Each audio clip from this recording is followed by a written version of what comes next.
तो अभी थोड़ी देर डाउट क्लास कर लेते हैं, फिर हम लोग मॉक टेस्ट 11 आज डिस्कस करेंगे, है ना। मॉक टेस्ट 10 तो गेट का पेपर है, तो 10 का गेट का पेपर है, तो गेट वाले बैच में डिस्कस होगा, उसका होगा। तो पहले 9 हमने फुल लेंथ डिस्कस कर लिया ऑलरेडी, है ना, और 15 यूनिट वाइज डिस्कस हो गया, 9 फुल लेंथ हो गया, आज 11 फुल लेंथ नंबर 11 होगा। तो कुछ देर डाउट क्लास कर लेते हैं, उसके बाद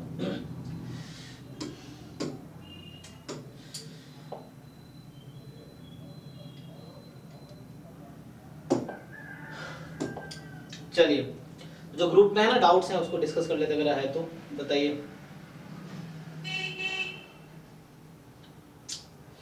हाँ जी निशा, तो क्या है इसमें, ये कह रहा है कि पहला आपका क्वेश्चन है, चलो अच्छा आप ट्राई कर रहे हो, कम से कम देखो ट्राई करके ही सीखोगे। मैं उन लोगों को बता रहा हूँ जिन लोगों को अभी कॉन्फिडेंस नहीं आ रहा होगा, सबको ऐसे ही लगता होगा मेरी तैयारी कम है, तैयारी कम है, एग्जाम तक ऐसे ही लगेगा।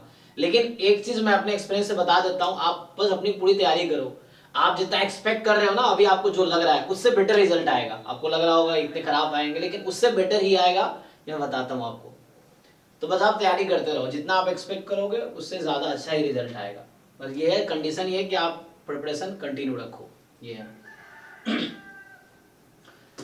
सो क्योंकि होता क्या है ना, जैसे मैं देखता हूँ प्रिपरेशन के दौरान क्या होता है, जैसे अभी प्रिपरेशन कर रहे हैं, बहुत सारे बच्चा तैयारी छोड़ देता है, उसका होप खत्म हो गया कि नहीं जैम मुझसे नहीं होगा, मैं सीयूटी करूंगा। कई बच्चे टेक्स्ट भी करते हैं, सर अब सीयूटी करना चाह रहे हैं, मुझे नहीं लग रहा जैम मुझसे होगा। तो एक्चुअली प्रॉब्लम क्या है, पहले ही हिम्मत हार गए फिर तो पक्का नहीं होना है, लेकिन ट्राई करोगे जरूर हो जाएगा, क्योंकि सबके यही हालत है।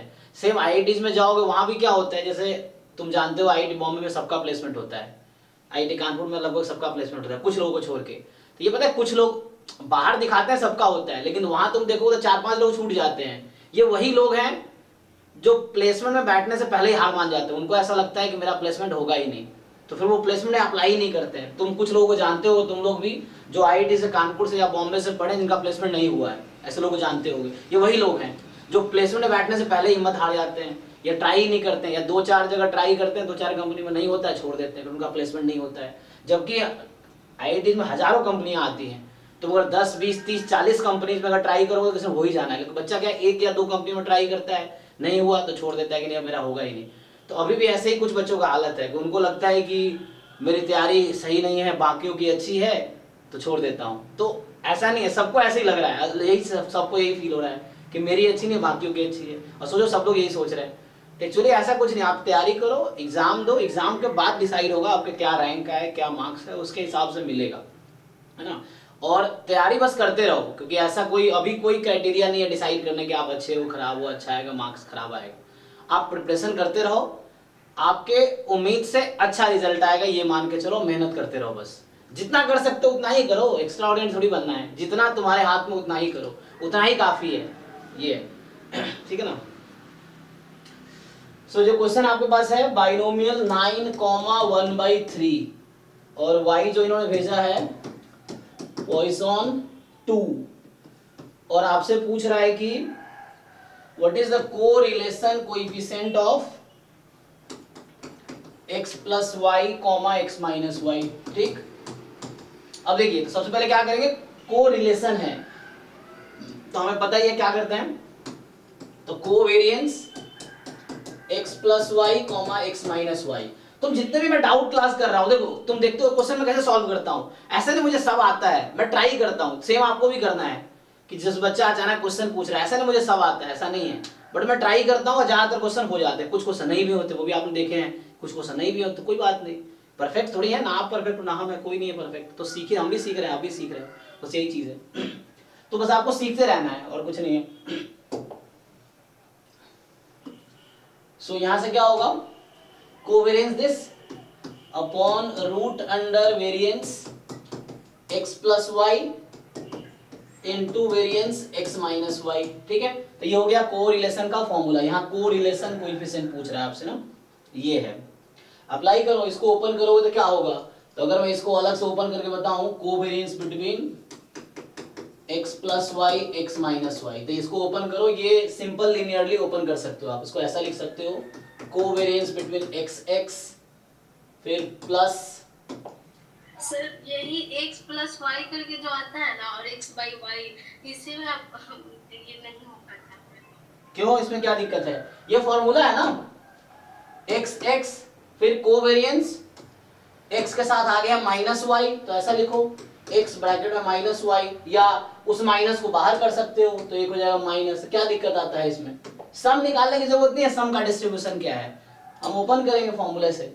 तो यहाँ आ जाएगा माइनस में covariance x comma y, x और ये माइनस वाई से माइनस आया, फिर y x plus covariance y comma x, और यहां से क्या है आगे,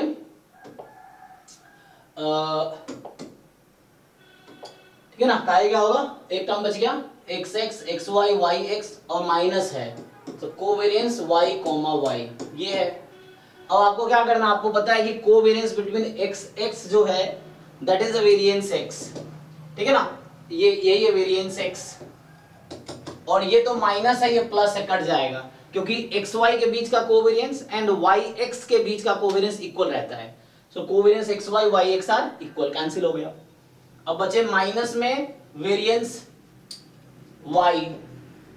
अब यहां से बताओ मुझे x का वेरिएंस क्या आएगा और y का वेरिएंस क्या आएगा, बताओ। What is variance of x?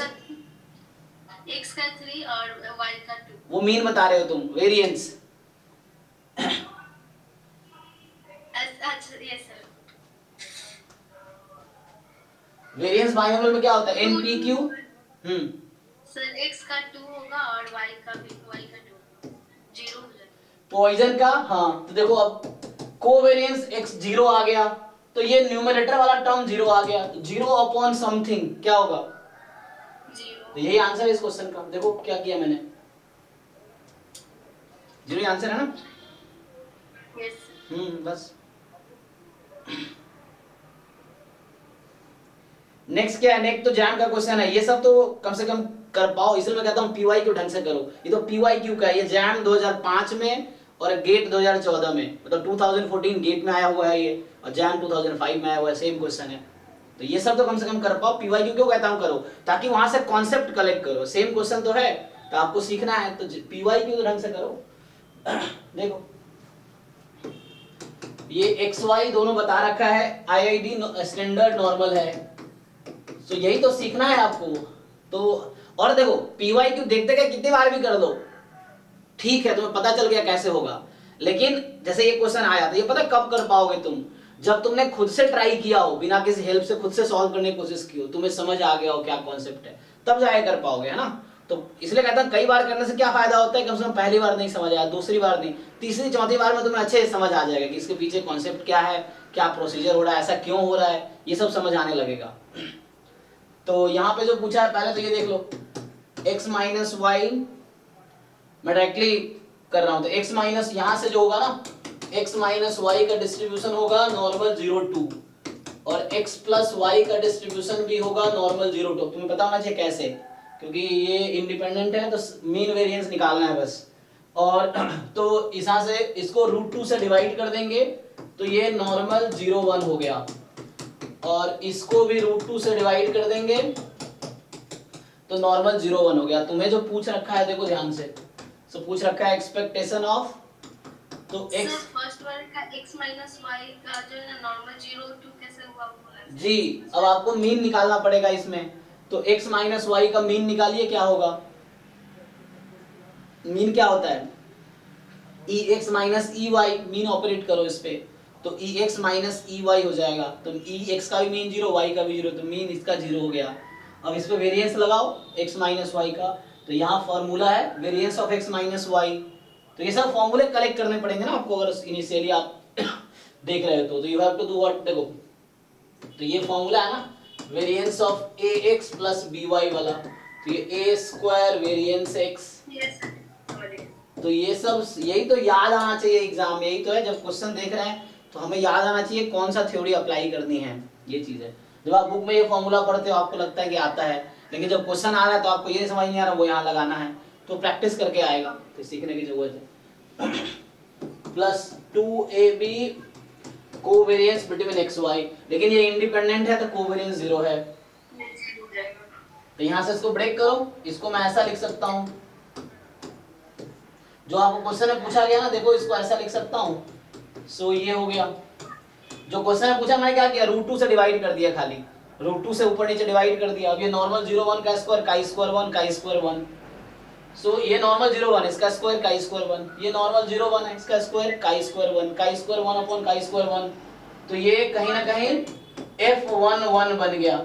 अब ये F डिस्ट्रीब्यूशन है, F11 है। अब देखो F11 में मीन क्या आता है, Fmn का फॉर्मूला देखो, मीन का फॉर्मूला क्या है F डिस्ट्रीब्यूशन में, कोई बताओ भाई, Fmn का मीन क्या आता है? इसको अप्लाई करो, -½ आएगा। बाकी लोग हाफ होगा, हाफ ना, +½ +½ चेक करो, है ना। सो ये है। अब ये बहुत सारे क्वेश्चन भेजा है इन्होंने, चलो एक दो कर देते हैं, बाकी डाउट क्लास डेली होता है ना जी। The mean will not exist in this case, no? वही पूछ रहा हूँ, देख लो क्या होगा, what is the criteria in F।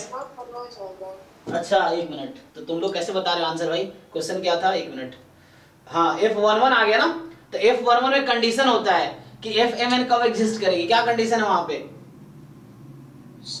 Greater than 2. हाँ, तो उस केस में डज नॉट एग्जिस्ट हो जाएगा, क्योंकि यहाँ n तो 1 हो गया ना, तो डज नॉट एग्जिस्ट हो गया। तो वो याद रखना पड़ेगा आपको, इसमें एग्जाम में फंस जाओगे इसमें फिर। So you have to remember कि F में क्राइटेरिया क्या है, मीन एग्जिस्ट और ना एग्जिस्ट करने का। इसमें ऑप्शन है, हाँ ठीक है ना, डज नॉट कन्वर्ट, डी वाला होगा इसमें, यस वो आपको याद रखना पड़ेगा। अच्छा नेक्स्ट जो है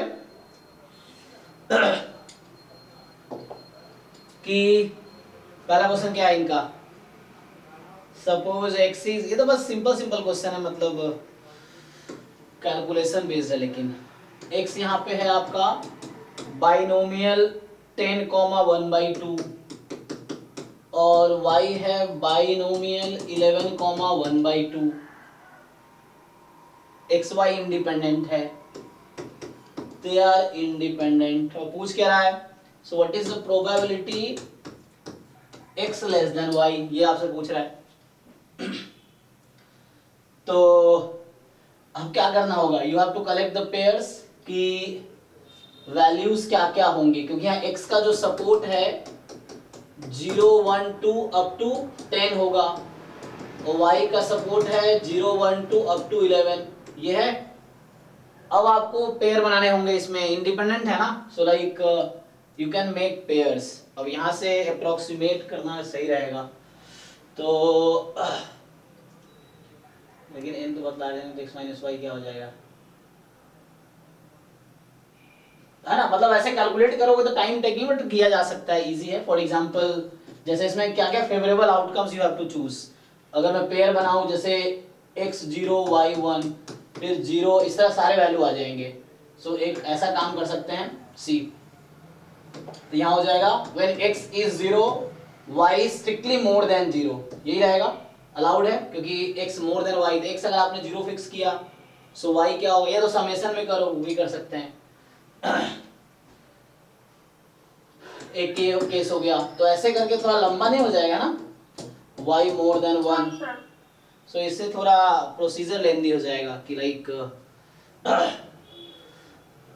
तो दूसरे तरीके से हम ऐसे सोच सकते हैं कि क्योंकि डिस्क्रीट है ना, तो हम इंटीग्रेशन तो कर नहीं सकते, तो समेशन में we can do one thing कि डबल समेशन ट्राई करता हूं, जैसे हम डबल इंटीग्रेशन करते हैं ना उसमें, so उस तरह से ट्राई करते हैं।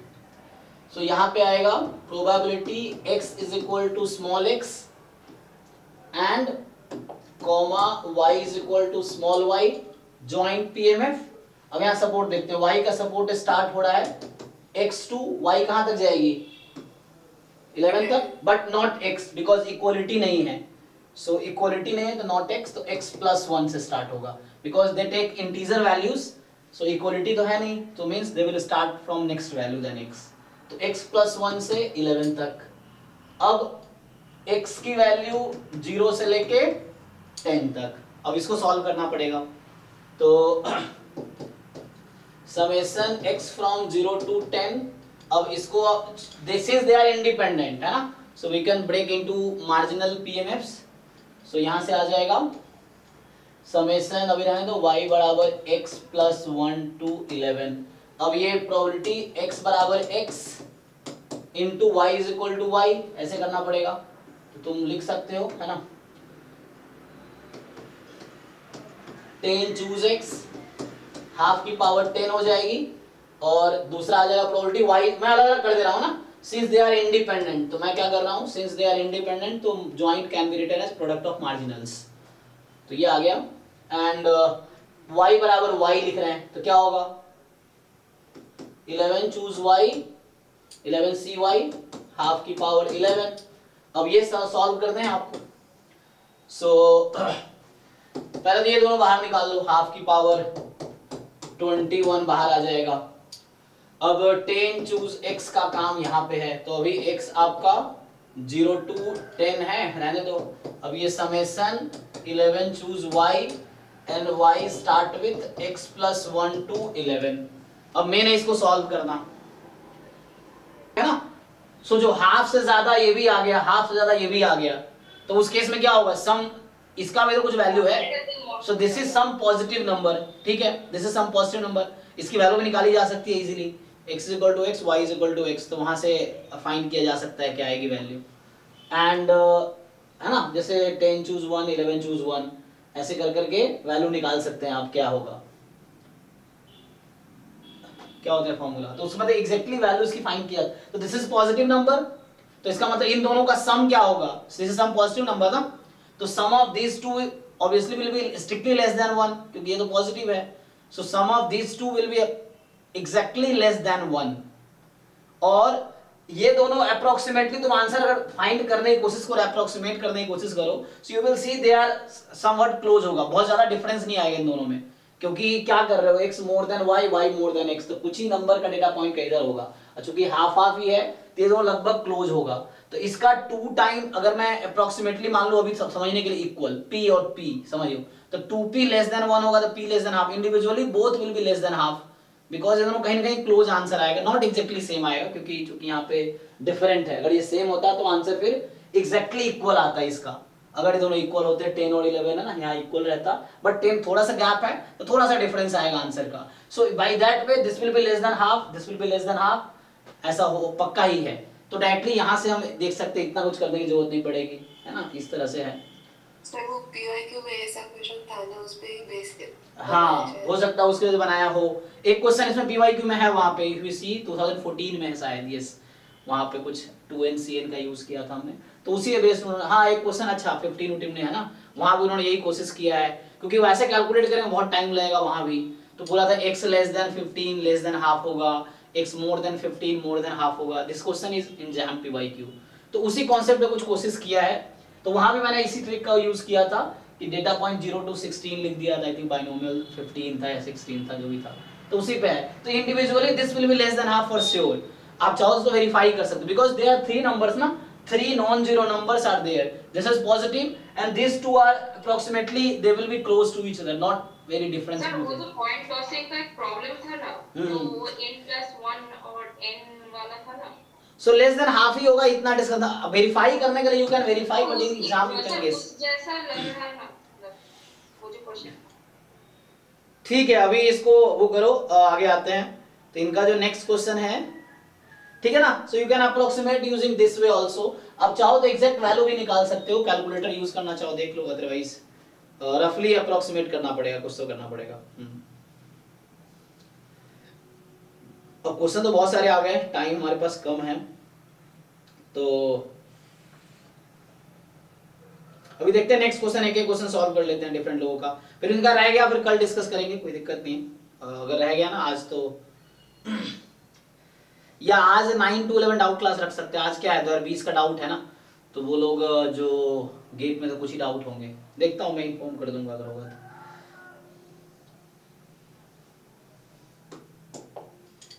जो नेक्स्ट है, बाकी आपका नेक्स्ट क्या है, इसमें दे रखा है आपको इस तरह से, given the constant this implies what, तो कोएफिशिएंट कंपेयर करना है, you compare coefficient both side, x² y² and xy का कोएफिशिएंट कंपेयर करके आ जाएगा कुछ इस तरह से,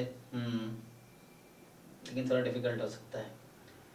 नेक्स्ट में क्या है, इंटीग्रेशन दे रखा है, f has local minima at the point, तो डिफरेंशिएट करके 0 पुट करो, दिस इज इजी क्वेश्चन।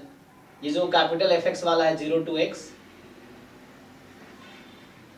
ये तो इजी है ना, मतलब ये जो आपको fx दे रखा है, दिस वन इज इजी। इस तरह क्वेश्चंस आपने किए होंगे, t minus 1, t minus 2, t minus 3 और t माइनस 4, यही है ना। यहाँ पे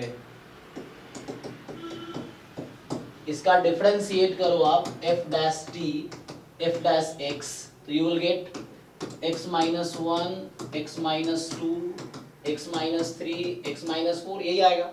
और इसको 0 पुट करो, फर्स्ट डेरिवेटिव 0 पुट करोगे तो x की वैल्यू क्या आ गई, 1 2 3 4 and 1 2 3 4, this is a even degree polynomial.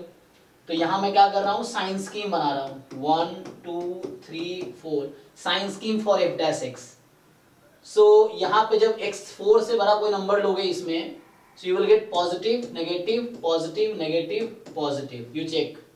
So you take number 4 to infinity, you will get f dash x positive. इसको क्या बोलते हैं हम लोग? I'm applying first derivative test of function, ठीक है ना?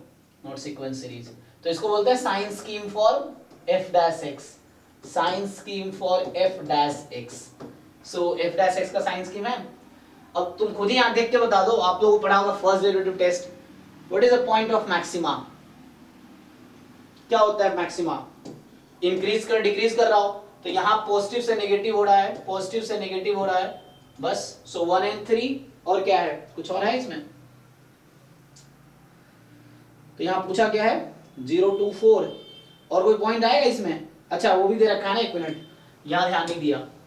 सो here x belongs to interval 0 5 ना, इन्होंने रेस्ट्रिक्ट कर रखा है, this is not minus into infinity, ये 0 to 5 में रेस्ट्रिक्ट कर रखा है इंटरवल को, मतलब ये एब्सोल्यूट मैक्सिमा का क्वेश्चन है ना। इसमें क्या पूछा है, मतलब लोकल मैक्सिमा ही पूछा है, बट कहने का मतलब ये है कि ये क्लोज इंटरवल दे रखा है, तो end point is also important. जब भी कोई फंक्शन दे रखा हो और साथ में क्लोज इंटरवल हो as a domain, then end points are also important, ठीक है ना। तो यहाँ पे क्या होगा कि जब फंक्शन का रफली तुम ग्राफ बना रहे हो, मैं ग्राफ बना के दिखाता हूँ ना, सो इसके क्रिटिकल पॉइंट, इसमें एक 0 एक पॉइंट है, 1 2 3 4 और 5 पे स्टॉप हो जाएगा, फंक्शन का डोमेन ये है। तो मैं इस पे ग्राफ बनाता हूँ रफली, देखो। सो फंक्शन क्या हो रहा है, ये इवन डिग्री का पॉलिनोमियल है, सो 1 पे फंक्शन इंक्रीजिंग से डिक्रीजिंग हो रहा है, एंड इवन डिग्री का है। अच्छा मेरा फंक्शन ओरिजिनली तो वो था ना, ये f डैश x एक्चुअली, ये तो f डैश x है ना, हाँ, तो कोई दिक्कत नहीं है। सो 0 पे फंक्शन की वैल्यू क्या हो जाएगी, 0 ही हो जाएगी, यहाँ से देख लो, at 0 the value of function will be 0 and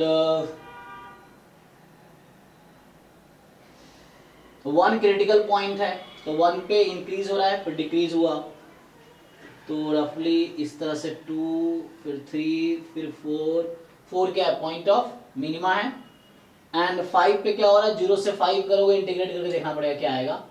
so और चूंकि ये फंक्शन क्या है, इवन डिग्री है ना, तो यहाँ पे नहीं ये यहाँ से डिसाइड करना पड़ेगा क्या है, क्योंकि ये तो यहाँ से आया तुम्हारे पास 4th डिग्री पॉलिनोमियल है, इसका इंटीग्रेट करें क्या 5 डिग्री होगी, 5 डिग्री होगी ये।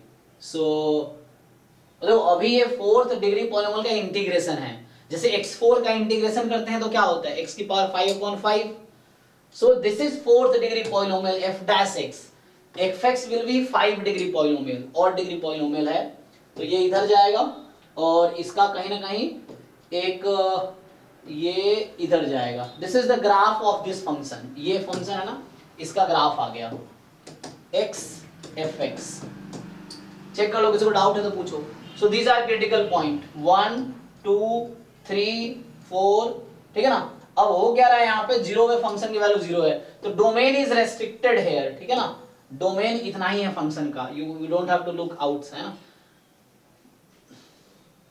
तो end point question 0 and 5 are not critical point. yes 0 and 5 are not critical point, but they are end point of the function, है ना, end point of the domain is fixed ना, domain is 0 to 5, so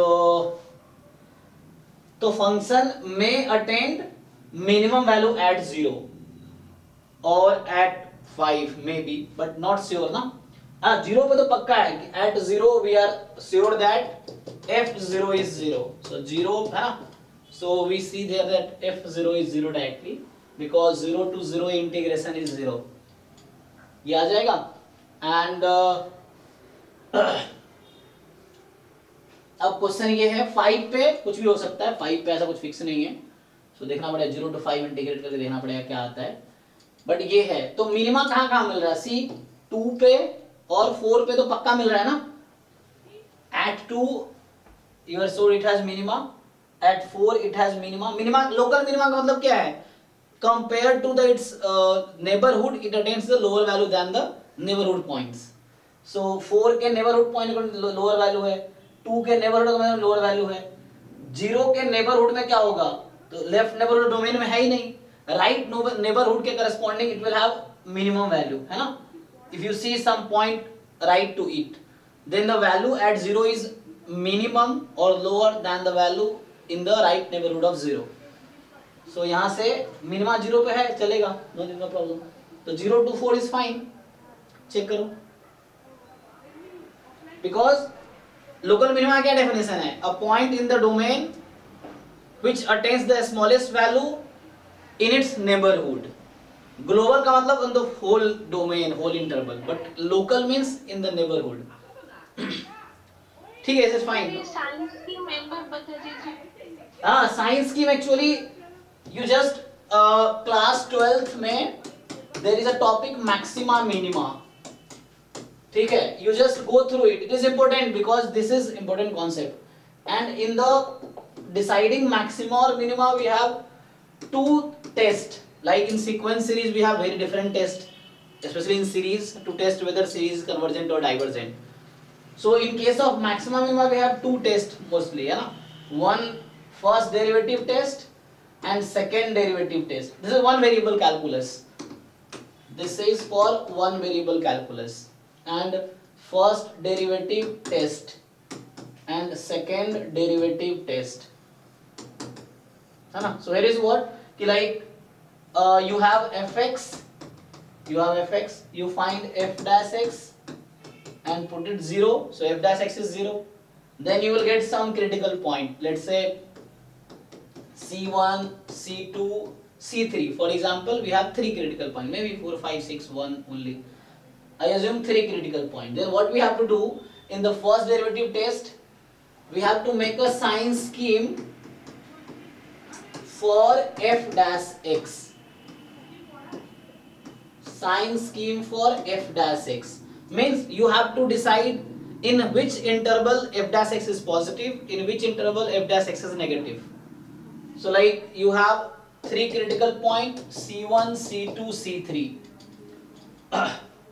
so you choose any one number between minus infinity and c1, any one number, and you put into f dash x, you put into f dash x and you decide the function gives negative value or positive value.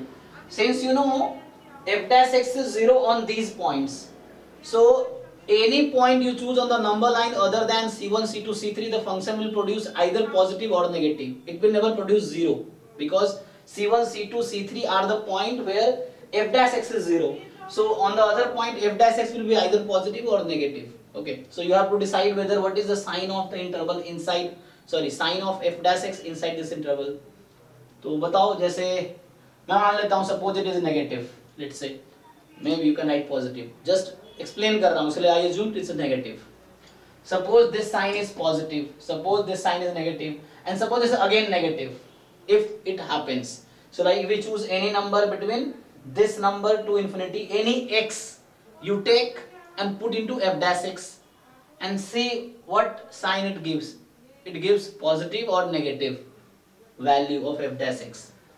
अगर ये negative, अब आपको क्या यहाँ test ये कहता है कि at c1 f dash x negative means what, f dash x is negative means what, fx is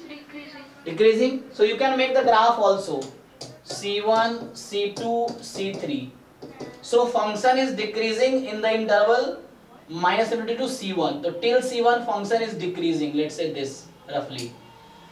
Between c1 and c2 f dash x is positive. So function is increasing. c2 to c3 function is again decreasing. So after c1 it will decrease. And c3 to infinity it is again decreasing.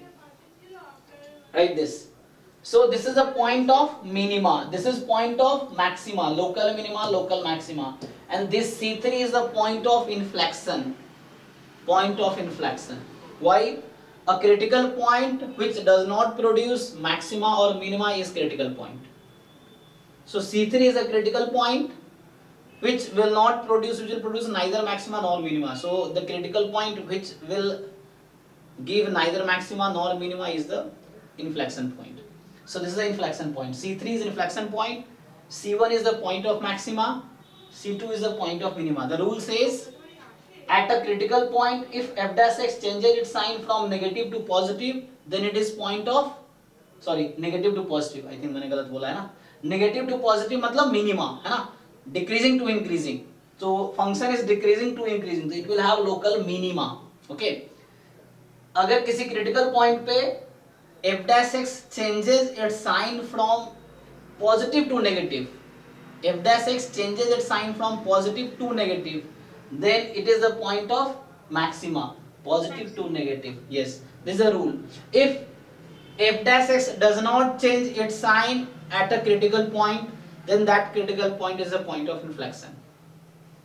So you can try any question. If you're stuck, then you can ask again. Two variable में उसे saddle point बोलते हैं. हाँ, yes. और बाद में यही जो इन्फ्लेक्शन पॉइंट है वही टू वेरिएबल में सैडल पॉइंट है. तो saddle point is just another name of inflection point. So in case of two variable we name it as saddle point, and in one variable we call it inflection point. So they are same thing. Sir global minima global maxima थोड़ा सा बता दीजिए. Global का मतलब है पूरे interval पे एक मैक्सिमा एक मिनिमा. उसका डेफिनेशन आपको देखना है, जस्ट बाकी कुछ अलग नहीं है. ग्लोबल में क्या है कि जस्ट क्रिटिकल पॉइंट आया मेरे पास, जैसे ये क्रिटिकल पॉइंट आया, अगर मुझे कोई इंटरवल ए बी दे रखा होगा तो हम उस इंटरवल ए बी के एंड पॉइंट को इंक्लूड करेंगे, C1, C2, C3 and A B. तो वहां पे कोई टेस्ट नहीं लगाना पड़ता है. Global maxima, global, this is a test for local maxima, local minima. Okay, global maxima के लिए कोई टेस्ट नहीं लगाना है. Directly you consider critical point and end point. One by one these 5 points you put into original function. So you put all these point into original function including end points. And the one which will attain maximum is the global maxima. The one which will attain the minimum is the global minima. Simple. तो यहाँ कोई test नहीं लगाने आपको. Critical point and point को one by one original function में रखना है, और उसमें जो हाईएस्ट वैल्यू देगा तो उस पॉइंट को बोलेंगे पॉइंट ऑफ ग्लोबल मैक्सिमा, जो लोएस्ट वैल्यू देगा the point of global minima. ठीक है. हाँ सर ठीक. चलो, तो अभी ये अगला क्वेश्चन क्या है, यहाँ पे limit n tends to infinity 0 to 1 e की power x square sine nx dx, ये क्या आंसर देगा? तो e की पावर x स्क्वायर है ना, sine nx dx, n tends to infinity है. बताओ जी. तो यहां से क्या है, एक्चुअली जीरो क्यों हो रहा है? क्योंकि इस n की वजह से जब x के रेस्पेक्ट में इंटीग्रेट करेंगे तो अपॉन में n आएगा, और चूंकि ये तो बाउंडेड क्वांटिटी है तो वो जो n अपॉन में आ रहा है वो इसको जीरो की तरफ ले जा रहा है. सो वो उस इंटीग्रेशन की वजह से आएगा. तो यहाँ अगर आप ऐसे कोशिश करो बाई पार्ट लगाने की तो क्या होगा, है ना, ये ट्रिग्नोमेट्रिक है और ये आपका एक्सपोनेंशियल है, तो यहां से रहने दो. सो क्या होगा, आई लेट ई बाद में आता है ना, तो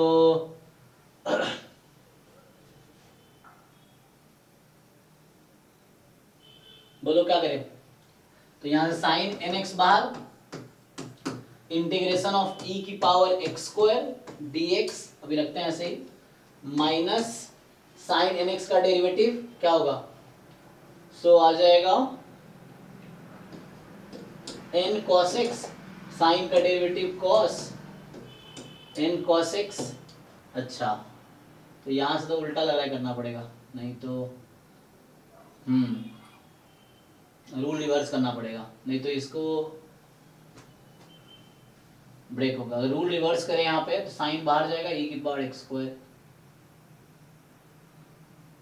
0 to 1।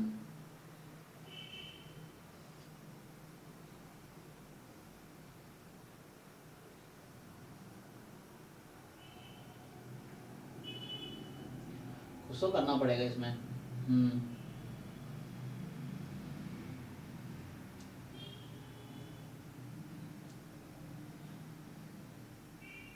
अगर उल्टा करते हैं तो क्या होगा, अगर मैं रिवर्स करके करूं तो यहाँ e की पावर एक्स स्क्वायर फिर साइन एन एक्स का इंटीग्रेशन है ना, माइनस फिर इसका डिफरेंशिएशन, सो 2x e की पावर एक्स स्क्वायर और sine n x upon n d x. तो यहाँ तो चलो 0 से 1 होगा और यहाँ ब्रेक करना पड़ेगा, तो e की पावर है ना, यहाँ भी 0 से 1 रहेगा, तो इसको ब्रेक कर दोगे e की पावर 1 माइनस e की पावर 0, तो जब लिमिट लगा दोगे तो ये e रह जाएगा, e की पावर 1 माइनस e की पावर 0, e माइनस 1 और ये 0 से 1।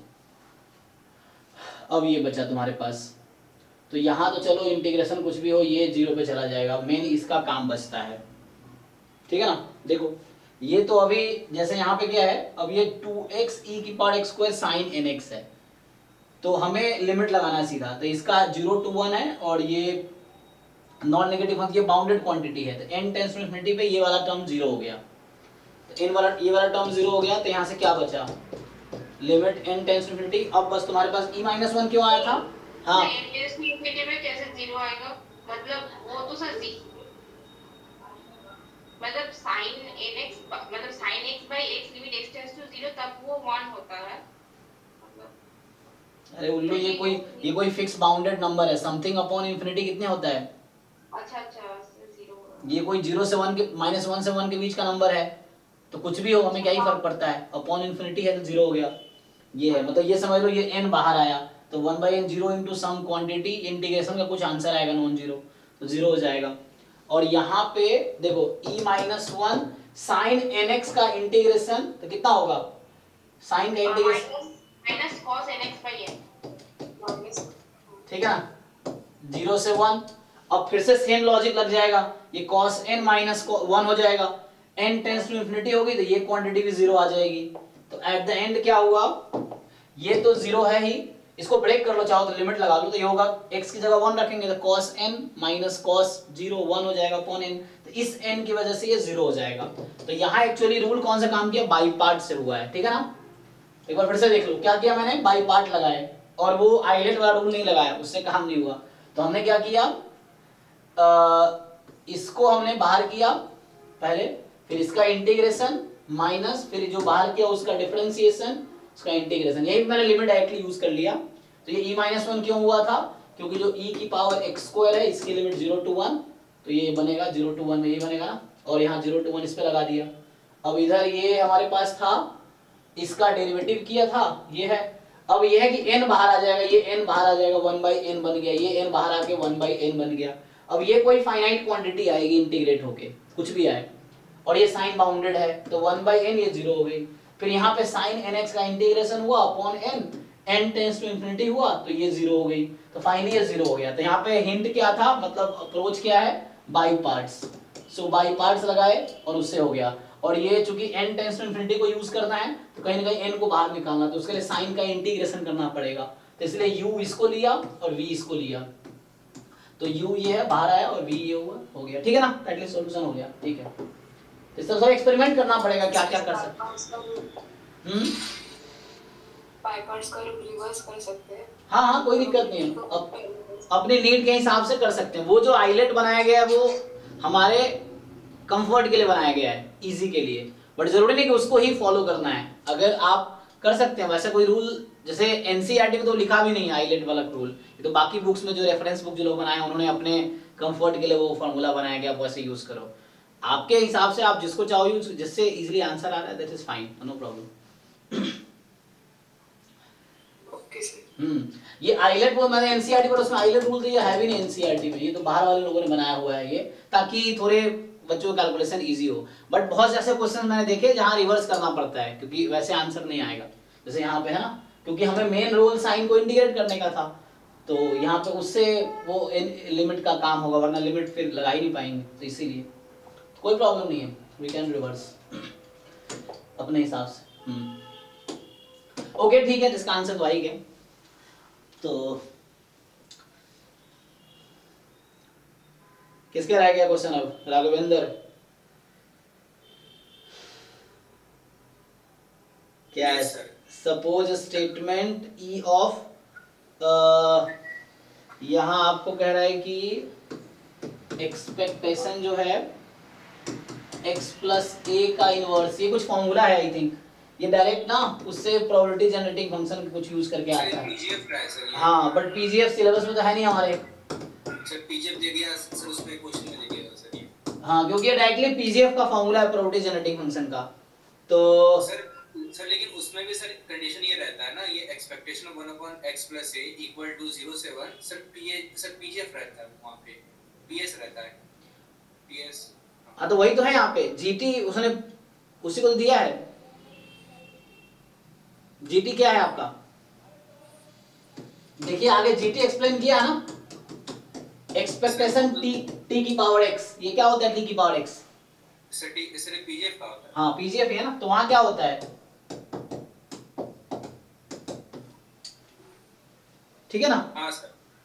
लेकिन ये हालांकि सिलेबस में है नहीं, तो एग्जाम में तो आएगा नहीं, क्योंकि सिलेबस में लिखा नहीं, ये लोग बनाते जो हैं वो लोग दे देते हैं, लेकिन वैसा आएगा नहीं, क्योंकि ये डायरेक्ट फॉर्मूला है प्रोबेबिलिटी जनरेटिंग फंक्शन का, जैसे आप जानते हैं एमजीएफ का, तो उस पे है डायरेक्ट स्ट्रेट फॉरवर्ड। अदरवाइज ये एग्जाम में तो नहीं आना चाहिए, सिलेबस में है ही नहीं, तो उसको छोड़ दो। ये मतलब ये सब प्रूफ बुक में मिल जाएगा easily, probability generating function topic में आ जाएगा, आपको पता ही है, ऐसा ही है। हाँ जी सचिन। सर ये हाँ सर ये वाला सर जो मैंने भेजा है ना सर व्हाट्सएप पे, सर ये जे मेहदी का है सर ये तो। अच्छा अभी जो आपने भेजा है? हाँ सर अभी ओके हाँ हाँ अच्छा जी दैट, तो ये यूज कर रहा है, लेकिन प्रोबेबिलिटी वाले बुक में मिल जाएगी, प्रोबेबिलिटी जिसमें प्रोबेबिलिटी जनरेटिंग फंक्शन होगा। ठीक है। अच्छा यहाँ पीएस है, तो क्योंकि ये मैं पॉइंट कर रहा हूँ सर आपसे। एक मिनट यहाँ अल्फा क्या था, एक मिनट रुको, इसमें क्या कहना चाह रहा है कि एक तो ये अल्फा नहीं, ये ए है, एक्चुअली ए ही होगा ना, यहाँ ए है ना ये, तो ये ए है, तो आपके केस में ए 0 है ना, सॉरी ए 1 है। हाँ A1 है सर। तो A1 रखेंगे तो गायब हो जाएगा, ये है, ये A है, यहाँ भी A है, ये A है, इसीलिए तो वही है। सर एक सजेशन था सर, हाँ। सर ये जो टेस्ट सीरीज है ना सर, उसका सर जो ये अंदर से जो कैरेक्टर्स है सर ABCD सर, उसे सर थोड़ा क्वालिटी अच्छी करा दी है सर बस। अच्छा मतलब वो ठीक से दिखता नहीं है ना?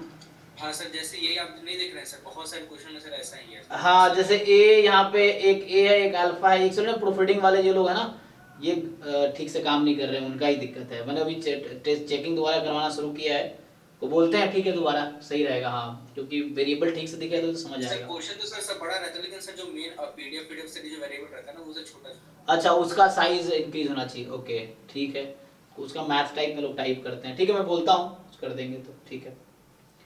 हाँ जी सचिन है, क्या डाउट है आपका इसमें कि suppose random variable x has this,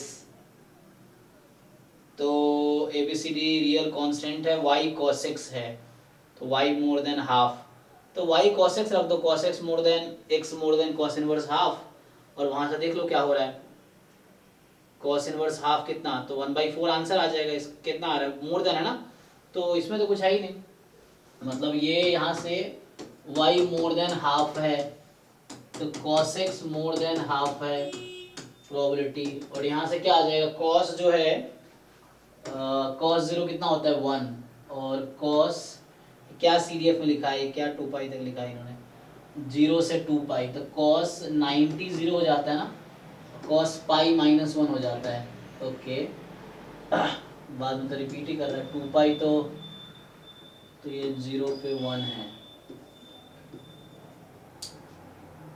तो मुझे ये लग रहा है ये कहना चाह रहा है cos x more than half. तो इसका क्या मतलब है?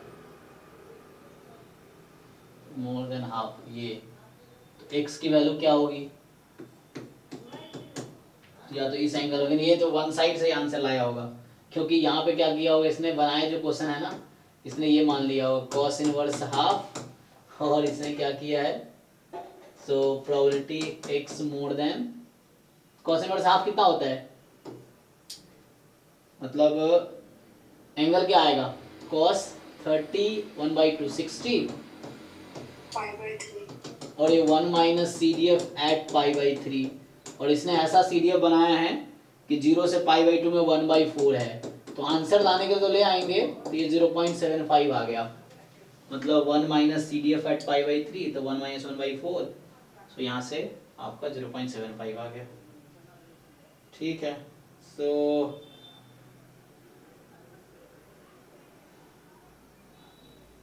तो आगे जो टेस्ट है ना, अभी हम लोग मॉक टेस्ट 11 डिस्कस करेंगे। चलो थोड़ी देर एक दो क्वेश्चन और देख लेते हैं, अदरवाइज अभी मॉक टेस्ट 11 का डिस्कशन करेंगे 8 बजे से। इसमें क्या है, नेक्स्ट क्वेश्चन एक्स साइन, तो सिग्नम फंक्शन पता है ना आपको क्या है, SGN जो x होता है इसका मतलब है 1 0 या -1, 1 जब x पॉजिटिव है, 0 जब x 0 है, ये सिग्नम फंक्शन है। ये जो है जैम 2022 के पेपर में भी यूज हुआ है ये फंक्शन, है ना, तो उससे आ जाएगा ना, इसमें क्या डाउट है आपका, देखिए सर ये x-1 का सर में बदलना है यहाँ पे 1 0 -1, हाँ बस x की जगह x-1 कर दीजिए, ये हो गया बस। फिर x यहाँ लगा देंगे, जब आप यहाँ x लगा देंगे तो यहाँ x 0 ही रहेगा, ये -x हो जाएगा। देखिए ये आपके पास है, अब इसका एक्सपेक्टेशन निकालना है तो बस इंटरवल चेंज हो जाएगा, है ना।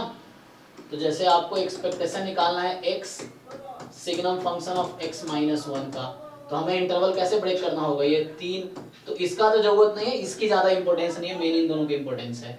तो आप क्या करेंगे, हमें तो पहले ही लिखना होता है x signum function of x into PDF of x dx, यही है, माइनस इंफिनिटी से प्लस इंफिनिटी। हालांकि यहाँ आपका क्वेश्चन में है -3 से 5, इसको ब्रेक कीजिए, -3 से 1 और 1 से 5, देखिए हो जाएगा, क्योंकि इस फंक्शन की वैल्यू x है जब x 1 से ज्यादा है, तो x इसकी वैल्यू x हो जाएगी जब x 1 से ज्यादा है।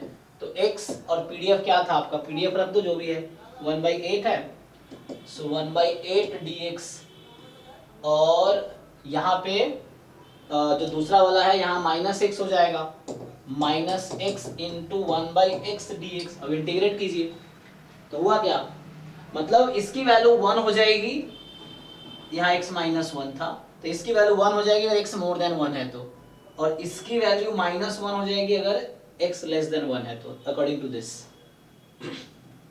ठीक है, देखिए यस सर, इंटीग्रेट कीजिए, आ जाएगा। नेक्स्ट जो है कि रैंडम वेरिएबल fx जो दे रखा है, पीडीएफ आपका बीटा है, एक्चुअली वो बीटा 1,2, ओके, x का डिस्ट्रीब्यूशन बीटा फर्स्ट काइंड 1,2।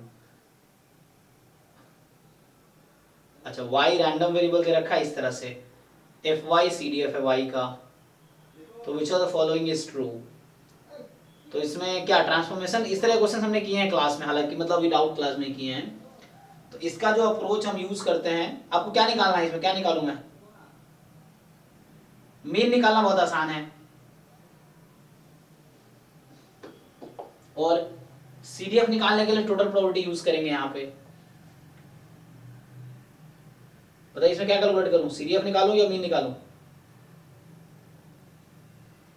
मुझे राघवेंद्र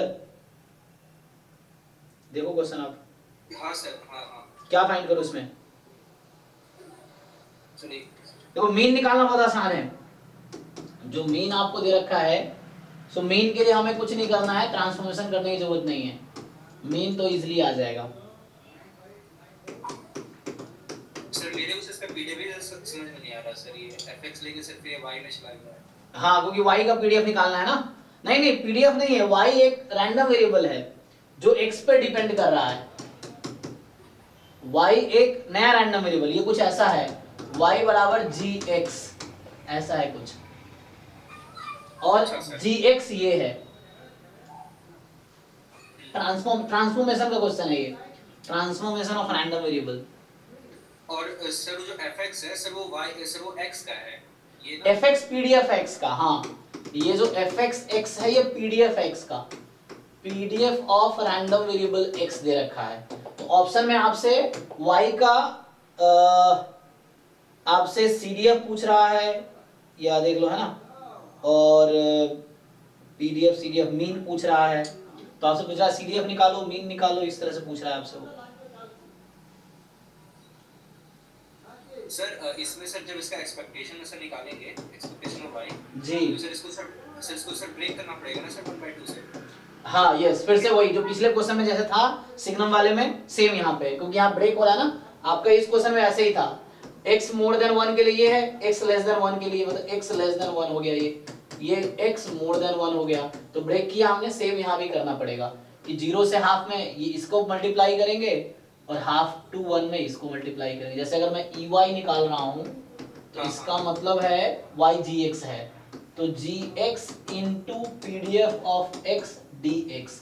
शुरू में इंटीग्रेशन मतलब पूरा सपोर्ट क्या है इसका, 0 से 1। अब जब बाद में इसको हमें ब्रेक करना पड़ेगा, क्योंकि gx के दो पार्ट है, this is your gx, y का मतलब gx, सो इसके दो पार्ट है, तब आपको इसको ब्रेक करना होगा 0 to half and half to 1, इस तरीके से। सो gx क्या है, 2x है, और pdf जो आपके पास यहाँ है, pdf लिख लीजिए 2 into 1 minus x dx, और हाफ टू 1 में gx की वैल्यू क्या है, 5 है, और pdf यही रहेगा। अब ये इंटीग्रेट करने हैं आपको, तो ये आसान है। ठीक है सर, थैंक यू सर। हाँ, तो इसको ट्रांसफॉर्मेशन ट्राई कीजिए, नहीं तो अभी कल भी क्लास होगी, मतलब क्लास तो डेली हो रही है, डाउट क्लास, आज थोड़ा लेट हो गया था। तो अभी हम लोग स्टार्ट करते हैं मॉक टेस्ट 11 का सॉल्यूशन डिस्कशन, ठीक है ना। तो तुम लोग अभी 2 मिनट का ब्रेक ले लो, फिर स्टार्ट करते हैं। ओपन कर